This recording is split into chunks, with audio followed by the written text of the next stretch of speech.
Unajua ukipita kwenye mambo magumu, maana yake uwarahisishie wengine wapite kwenye mambo rahisi.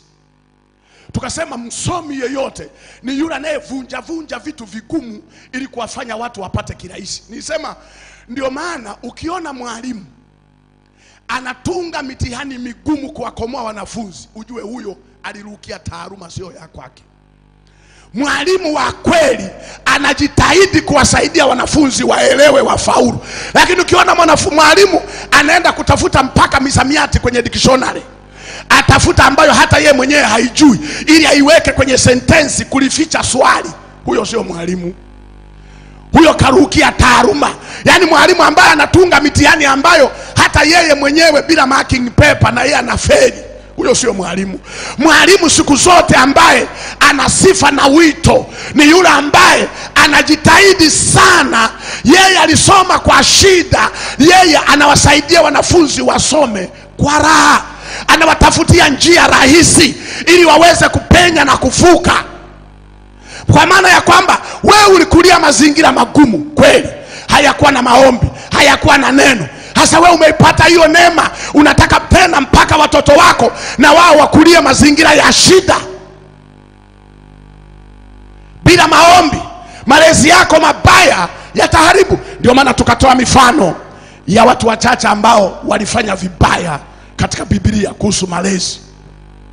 Tumwangalia kipindi kile cha Samueli, tumechambua ile milango wa kwanza, mlango wa pili, mlango wa 3 mpaka wa 4, ambayo inaeleza malezi mabaya ya watoto waliofanya dhambi mpaka taifa.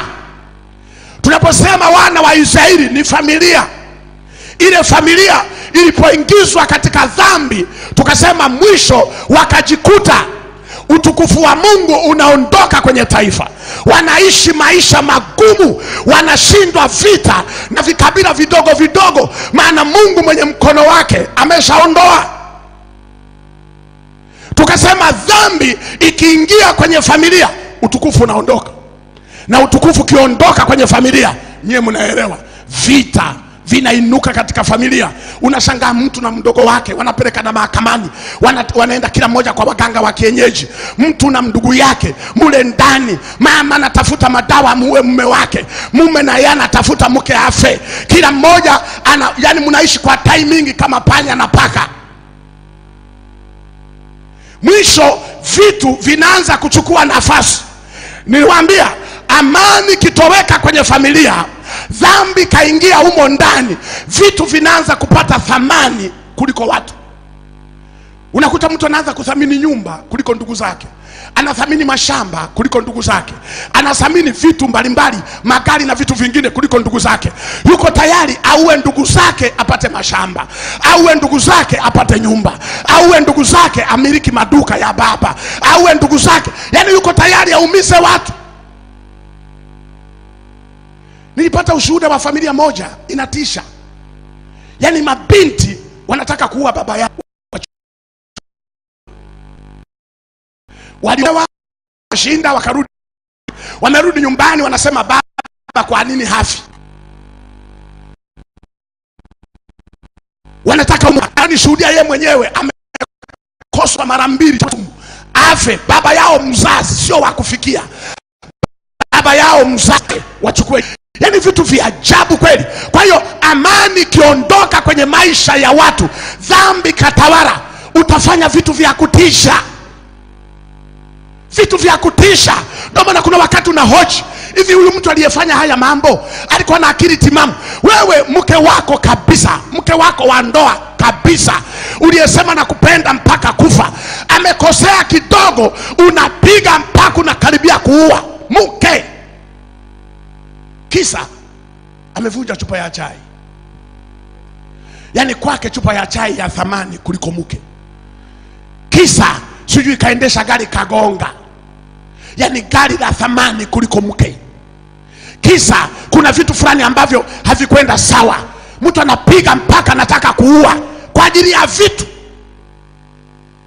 Mtu anamzira mtoto wake kabisa, anamwambia kuanzia leo wewe sio mwanangu kabisa.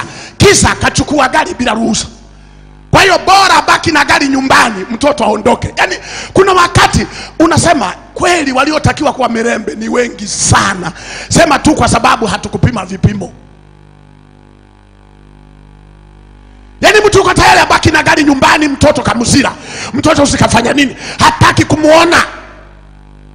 Anamwambia mwanangu sitaki kuona sura yako hapa, kisa katoto kamepata mimba nyumbani, kwa hiyo sitaki nikuone, umeniaibisha, potea.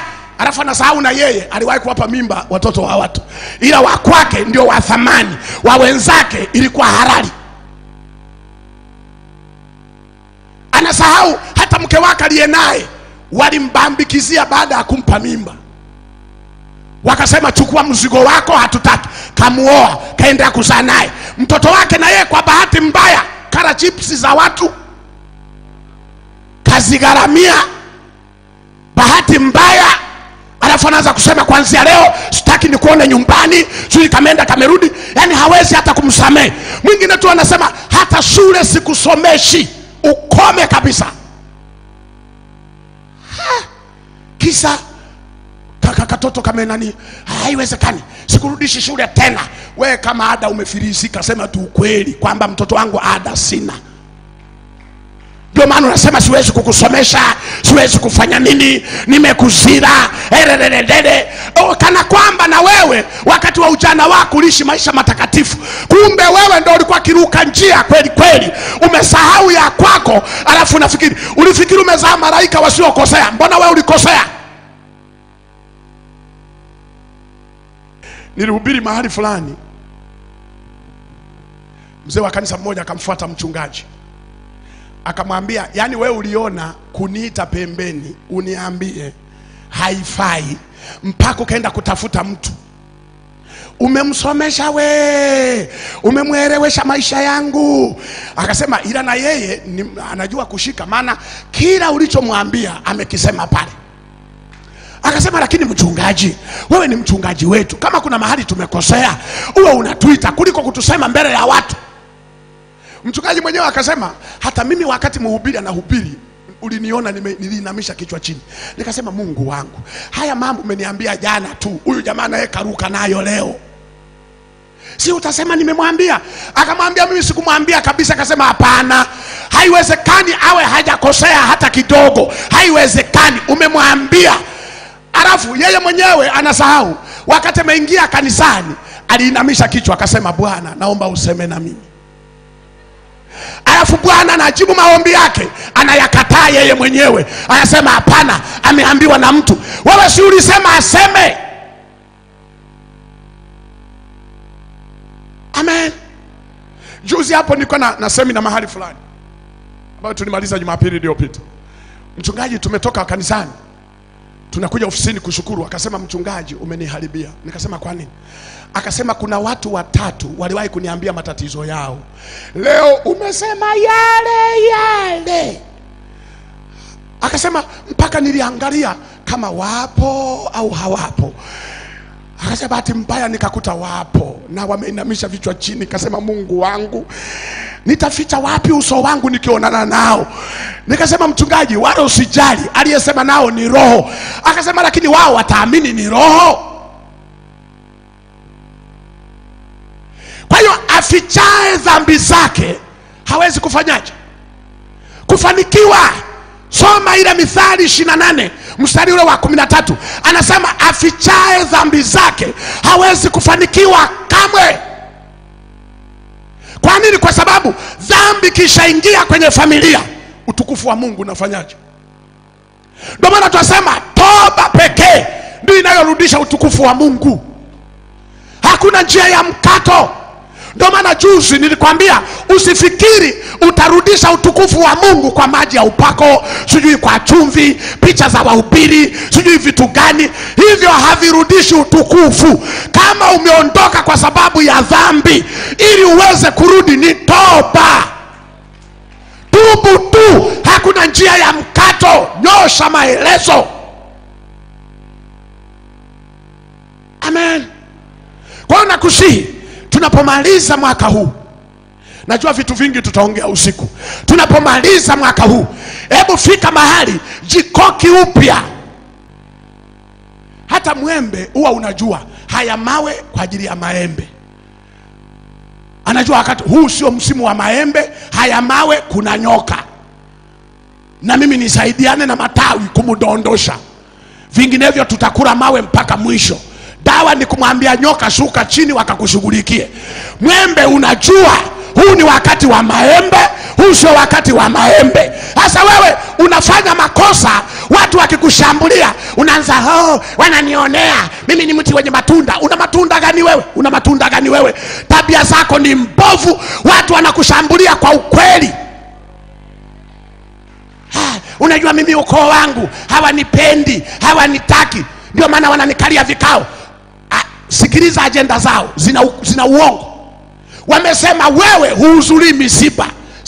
Sasa mti wenye matunda ambao hauhudhurii misiba, wamesema wewe huchangii michango ya ukoo. Wanapouguzana wenzako wamelazwa, wale wanachanga michango, wewe unasema vyuma vimekaza, vyuma vimekaza, alafu anakushambulia unasema ni mti wenye matunda. Mti wenye matunda huoni wagonjwa wenzako, huhudhurii misiba, huchangii mablanketi na majeneza, huchangii harusi za watu, alafu unasema vyuma vimekaza, wanakushambulia unasema mimi ni mti wenye matunda.